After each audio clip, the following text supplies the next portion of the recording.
जीवन में कभी भी खुद नहीं करना चाहिए कुछ। जो भगवान कर रहे हैं, जो आपके बारे में वो सोच रहे हैं, वो अच्छा है, बेहतर है। कभी कभी हम लोग को लगता है हमें ये मिल जाता, हम ये कर लेते, नहीं। जो नहीं मिलना था वो नहीं मिला, जो नहीं करना था नहीं किया, जो मिलना था वो मिला है। हाँ, आपके पास घास की झोपड़ी है, वही मिलनी थी तो मिल गई। आपके पास महल है, वो मिलने थे, मिल गए। जो मिलना है वो मिल के रहेगा, नहीं तो। इसलिए कई बार हमको क्या लगता, भगवान ने हमारे साथ गलत किया ना। ईश्वर कभी गलत नहीं करते। कभी कभी हमारा नुकसान हो जाता है, हमें लगता गलत हुआ ना, उस नुकसान में भी फायदा है। सब्र रखो, आगे का रास्ता नजर आएगा। धैर्य रखो। सुदामा के घर 4 दिन चूल्हा नहीं जला, उन्होंने धैर्य नहीं तोड़ा कि मैं इतना बड़ा भगत हूं, चूल्हा नहीं जल रहा। सुदामा गरीब थे, धैर्य रखा, भक्ति जारी रखी, प्रेम जारी रखा, विश्वास बनाए रखा, तो जो रोटी को मोहताज सुदामा 2 लोगों के स्वामी बन गए कि नहीं। धैर्य रखना पड़ेगा। अच्छे वक्त का, अच्छे समय का इंतजार करना पड़ता, जल्दी नहीं आता। बच्चा पैदा होने में भी 9 महीने लगते हैं। कोई सोचे आज की आज बच्चा पैदा हो जाए, कैसे संभव है? नहीं, उसको भी बनने में मां के गर्भ में 9 महीने का वक्त लगता है। यदि 7 महीने में, 6 महीने में बच्चे पैदा हो जाते हैं ना, तो उनके जीने की उम्मीद कम बचती है। उनका जो विकास होना चाहिए था मां के गर्भ, वो नहीं होता, पहले निकल आते हैं। तो एक अच्छे बच्चे को 9 महीने लगता, समय लगेगा, परंतु विश्वास रखिए, जो समय लग रहा है वो अच्छा समय होके आपके सामने आएगा। एक छोटी सी कथा मुझे स्मरण आ रही है, सुना देता हूं आपको। एक मणि थी, मणि। उस मणि से 3 चीजें मांगी जाएं तो जरूर मिलती थी, तुरंत मिलती थी। एक सज्जन वो मणि लेके जा रहे थे तो पानी बरसने लगा, तूफान आ गया। उनको लगा कि आज हमें यहीं कहीं विश्राम करना चाहिए। एक घर नजर आया, वो घर पे विश्राम करने लगे। वहां पे पति पत्नी रहा करते थे। तो पत्नी की नजर पड़ी, भाई ये क्या लग रखा है आपके पास? उन्होंने कहा ये मणि है। क्या है? मणि। अच्छा, कितने की लाई? बोले लाई नहीं, मिली है। और जब मिली तो आकाशवाणी हुई कि इससे तुम 3 चीजें मांगोगे तो मिलेगी। पत्नी ने बोला आपने भैया मांगा? उन्होंने कहा मांग कर मैं बर्बाद हो गया,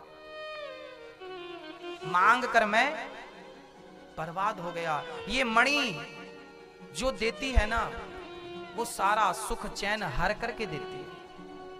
पत्नी बोली नहीं नहीं, आपने गलत तरीके से मांगा होगा, एक बार हमें मौका दीजिए, हम मांगते हैं। उसने लाख समझाया, देखो मत मांगो, इस मणि से कुछ मत मांगना, ये देगी जरूर पर सुख चैन हर लेगी आपका। पत्नी नहीं मानी, पति पत्नी दोनों बोले नहीं नहीं, आप हमें एक मौका दीजिए। अब कई बार ना आप लोग मानते नहीं, जिद करने लगते। उन्होंने भी जिद करी। अब ये भाई साहब बोले ठीक है मांग लो। अब पति पत्नी ने डिसाइड किया क्या मांगे, 3 चीज मांगनी है, क्या मांगे? पत्नी बोली आप बताओ, पति बोला आप बताओ, पत्नी बोली 1 लाख रुपए मांग लेते हैं। उस जमाने में 1 लाख रुपए बहुत होता था, लखपति।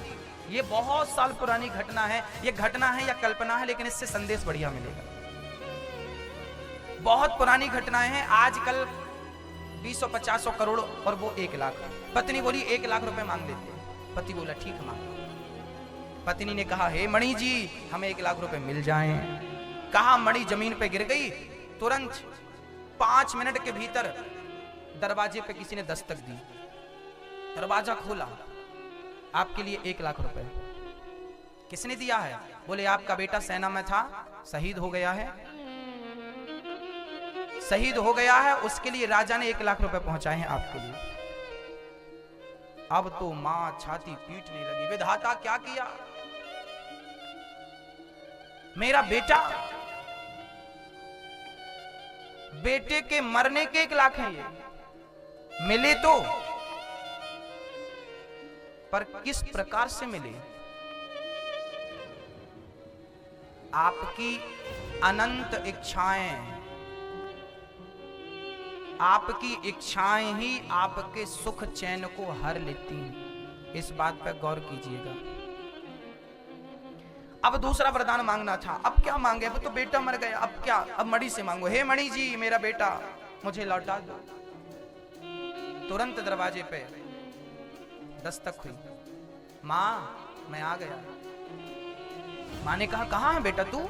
माँ मैं तेरे सामने तो खड़ा हूं, मुझे दिखाई क्यों नहीं पड़ रहा है? माँ मैं तुझे देख सकता हूं, तू मुझे नहीं देख सकती। क्योंकि तब तक उस बच्चे का अंतिम संस्कार हो चुका था, शरीर जल चुका था, इसलिए उसका शरीर वापसी नहीं हुई, आत्मा बनके भटकने लगा। अब भला कौन से माँ बाप चाहेंगे कि मेरे बच्चे की आत्मा भटके, मेरा बच्चा प्रेत बना घूमे, भूत बना घूमे? तीसरा वरदान, तीसरा भी एक ऑप्शन था ना, तीसरा वरदान था कि हे मणि मेरे बच्चे को मोक्ष दिला दो। मोक्ष दिलाया, बच्चे का मोक्ष हो गया। 3 इच्छाएं जो थी खत्म, ऑप्शन खत्म। 1 लाख रुपए का रख लो अपने पास। हाँ भैया मैया जी, आप ये मत कहिए कि हमें दे दो, आप भगवान से ये कहा करिए, भगवान जो आप हमें देना चाहते हैं, जो हमारे लिए अच्छा हो वो हमें आप देना, हम नहीं मांगेंगे कि हमारे लिए। कभी कभी हम जो मांगते हैं, कभी कभी बच्चा जिद करता हमें गर्म दूध पिलाओ, उबलता हुआ दूध पिलाओ, क्या पिलाओगी आप? बच्चे को उबलता हुआ दूध कौन सी माँ पिलाएगी? पिलाएगी ठंडा करके। बच्चे को पता नहीं कि क्या सही है क्या गलत है।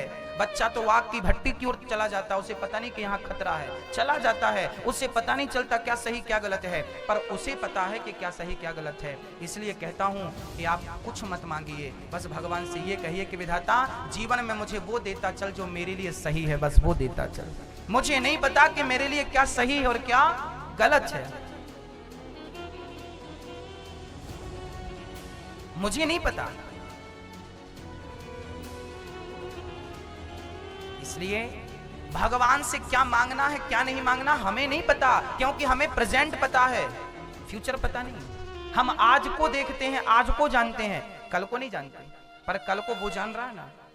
इसलिए जो कल को जानता है उसको सब दीजिए और कह दीजिए कि अब सौंप दिया इस जीवन का सब भार तुम्हारे हाथों में है, जीत तुम्हारे हाथों में है, हार तुम्हारे हाथों में। आपकी जरूरत से ज्यादा इच्छाएं कहीं आपके सुख चैन को समाप्त ना कर दें। एक बार मैंने सुना कि एक माँ बाप ने अपने बच्चे से कहा कि बेटा कम से कम 99% लेके आना।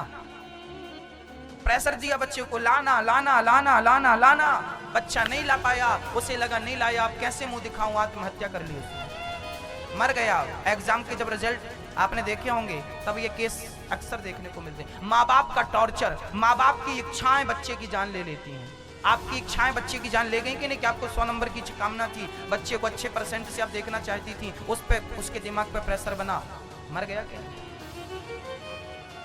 आपकी इच्छाएं, कभी ये मत कहिए कि हमें ये चाहिए। हाँ, कर्मण्येवाधिकारस्ते गीता कहती, अच्छा कर्म करते जाओ, अच्छी परवरिश देते जाओ, अच्छी शिक्षा देते जाओ, अच्छे संस्कार देते जाओ, फल भगवान पे छोड़ते जाओ, वो जो करेगा बढ़िया करेगा आपके लिए। अपनी जिद त्याग दीजिए। कभी कभी आपकी जिद के कारण आपका सर्वनाश हो जाता है, कभी कभी आपकी जिद के कारण आपके घर पे आग लग जाती है। मत करिए जिद, वो अच्छी नहीं है आपके लिए, आपके स्वास्थ्य के लिए, आपके परिवार के लिए, फिर भी कर रहे हैं। यदि मिलेगा, मेरी 5 किलो वजन उठाने की क्षमता है, 10 किलो लाद देंगे तो मर नहीं जाऊंगा। आपके भाग्य में जितना था मिल गया, उससे ज्यादा इच्छाएं कर रहे हो आप तो वो नुकसान देंगे। संतोष नाम की कोई चीज है कि नहीं? जब आवे संतोष धन सब धन धूरी समान। जो विधाता ने दिया बढ़िया है, मुझे मजदूर बनाया ना, शायद मैं इसी के लिए पैदा हुआ हूं, ठीक है। ईश्वर की मर्जी में समझौता क्यों नहीं कर लेते? मैं मजदूरी करता हूं, ठीक है भाई, मैं मजदूर हूं, खुश रहो ना अपनी लाइफ में। मैं डॉक्टर हूं, ठीक है, खुश रहो। इंजीनियर हूं, हाँ हाँ खुश रहो। मैं सड़क साफ करता हूं, मैं झाड़ू लगाता हूं, मैं झाड़ू लगाने वाला नगर पालिका की मेंबर हूं, मैं सवेरे से झाड़ू लगाती हूं, कोई बात नहीं ना। आपको इसीलिए ईश्वर ने भेजा है, जाओ कर्म करो अपना, यही तुम्हारा कर्म है। उस कर्म को ही पूजा मानिए।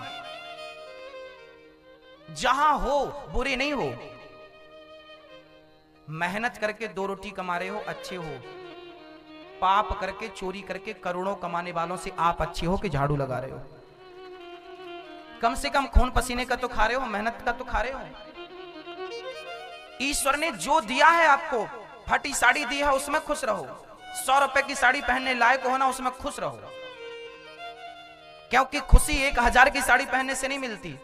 क्योंकि खुशी गले पे मैं 5 लाख का हार पहन के घूमूं तो खुश हो जाऊंगा, खुशी मिल जाएगी। मेरी माँ, खुशी साड़ियों में नहीं है, खुशी धन दौलत में नहीं है, खुशी तो बस संतोष में है।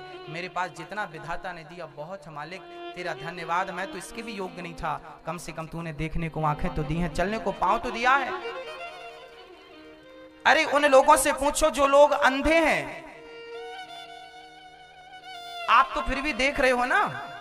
उन लोगों से पूछो जो पांव की चप्पल हाथ में पहन के चलते हैं। कई लोगों को आपने देखा होगा पोलियो ग्रसित, भगवान करे बीमारी किसी को ना हो, पर आपने कई बार मैंने देखा है कई लोग हाथ पे चप्पल पहन के चलते हैं, घिसट जो चप्पल पांव की होती है उसे हाथ पे पहन रहे हैं। उन लोगों से आप भले हो के नहीं, फिर भी शिकायत है कि विधाता तूने ये, विधाता तुम्हें वैसा बना देता तो क्या कर लेते। जो दिया है ना उसका संतोष नहीं है, उसका शुक्रिया अदा धन्यवाद नहीं है, बस शिकायतें हैं। शिकायतों में जिंदगी अच्छी नहीं होती मेरी माँ। मैं तो कहता हूँ शिकायत कभी नहीं होनी चाहिए, ना भगवान से, ना पति से, ना पत्नी से। यदि पति तुम्हें गाली देता है और गाल में थप्पड़ मारता है तो समझ लेना कि ये तुम्हारे पापों का ही फल मिल रहा है। किसको दोष दें हम? हमने कोई पाप किया होगा किसी जन्म में जिसका परिणाम हमें मिल रहा? पति मार रहा, किसी की पत्नी मारती है उसको पति को, तो तू रोया मत कर, ये तेरे पापों का फल है। कभी किया होगा गलत, उसका आज मिल रहा, क्यों रोता है? किसी का बेटा मारता है तो मत रोइए ना, किया होगा अपने गलतियां। ये बात मैं नहीं कहता, शास्त्र कहते हैं को ना काहू को सुख दुख कर दाता, निज कृत कर्म भोग सब भ्राता। जो व्यक्ति दुख भोगता है वो अपने ही कर्मों से भोगता है, और जो सुख भोगता है वो भी अपने ही कर्मों से भोगता है। अच्छा बुरा आप ही बनाते हैं अपने जीवन में, हानि लाभ आप ही बनाते हैं अपने जीवन में, कोई किसी को नहीं देता। ना हानि, ना लाभ, ना सुख, ना दुख, ये सब अपने कर्मों का फल है। ये सच्चाई कड़वी है, पर मानो ना मानो आपकी मर्जी।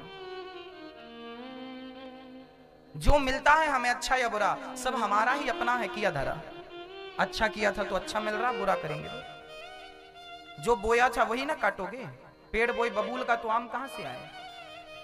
जैसी करनी वैसी भरनी, आज की अकल पाएगा।